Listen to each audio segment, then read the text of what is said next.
If you run your own company or if you started your own business and you've mastered that one-liner in what you do when somebody asks you at an event, but then you become stuck when they ask the follow-up question, how do you do what you do? Well, don't worry, because I've got you covered in this video. We're going to be looking at why your hows are really specific to you and your business. We're going to be looking at how to define your hows. We're going to be going through an exercise, and then we're going to be looking at how you can apply these hows to your business and everything that you do. Hey, Tim Peakman here. And if you are serious about starting an online business, I've actually put together a guide, a 5-step process on how I've actually built this company. So I've built this business just by looking at 5 different areas, and I detail them in a super simple PDF downloadable guide. Head on over to timpeakman.com/5 steps to get your copy today and take action. So before I jump into the content of this video, if you haven't already watched my previous video, how to find your why, go ahead and watch that now, come back and then watch this one. It will make a lot more sense. And my reference material, again, is the 2 books by Simon Sinek, Start With Why and Find Your Why. And I'm going to be referencing the golden circle that he actually puts into one model, your why, your how, and your what. So Simon defines our why as our purpose, cause, or belief, and the driving force behind everything we do. I mean everything, not just in business, in life. And our hows are the actions we take when we are at our natural best to bring our why to life.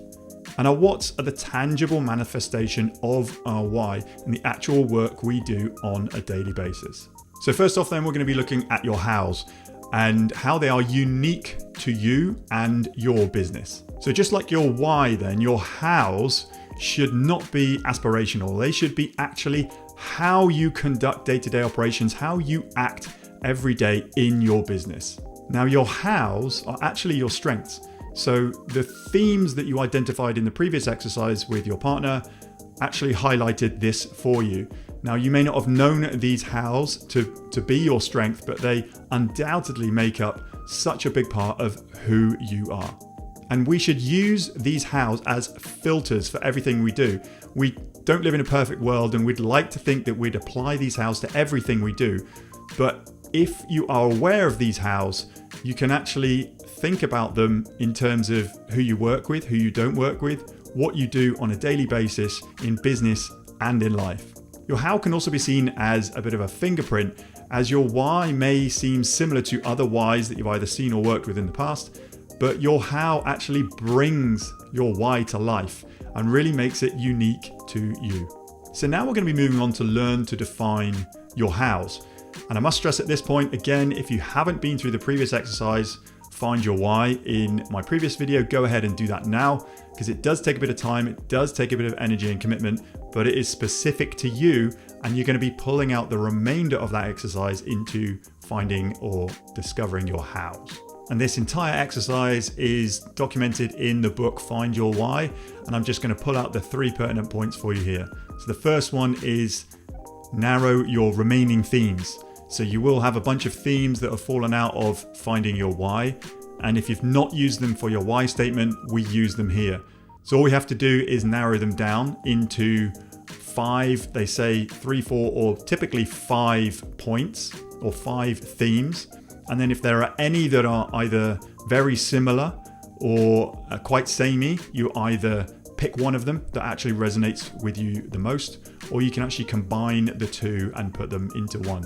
So for example, if you had protect loved ones and feeling of safety, you could actually combine those 2 themes into making others feel safe. Then the next thing you need to do is state your hows.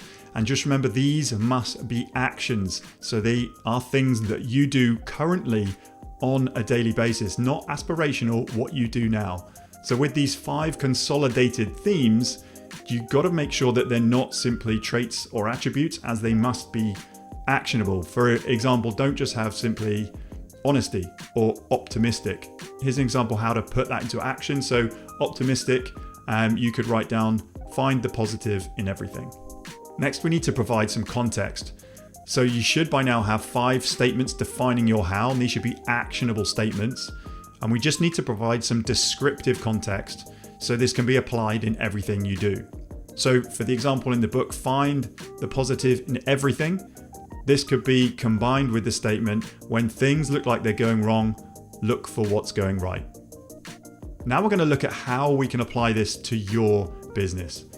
Now you may have done an exercise like this in the past where you're working for another company and you've actually identified core values. For example, respect or integrity. Now these in my book are simply attributes or traits. They're not actionable. And also they come from top down. So there may be large documents on this, but this is aspirational in terms of this is how the company want their team to act. This is aspirational and not actually what they're doing right now. And this is why doing this exercise is super powerful, because it's coming from the ground up. It's not only coming from your why, but it's coming out of everything you do on a daily basis. They are actionable steps that you're taking every single day in business and in life. So really think about how you act in your company, in your business every day, and go through this exercise with intent.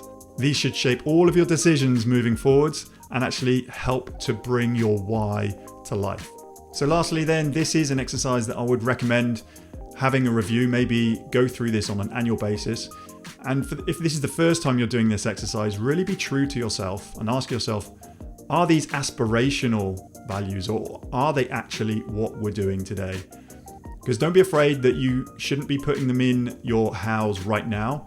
If they are aspirational, maybe when you review it in a year's time, you will be able to put them in your hows. For example, if one of your hows is to keep it simple, coming out from a trait to simplify, and you know that your company, your business or your team isn't as simple as it can be, have an aspiration to be simple, review it in a year's time, and then you can put that in. So always look for the simple solution. If that is your how, then you should put that in once you're actually embodying that how.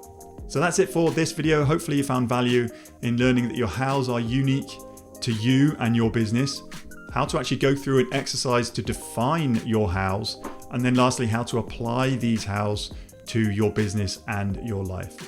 That link once more, head on over to timpeakman.com/5 steps to get your hands on my super simple 5-step system to generate online revenue. And it is literally the 5 areas that I focus on, or that I have focused on, to build this company. So go ahead, download that today and take action. And I look forward to seeing you again on another video real soon.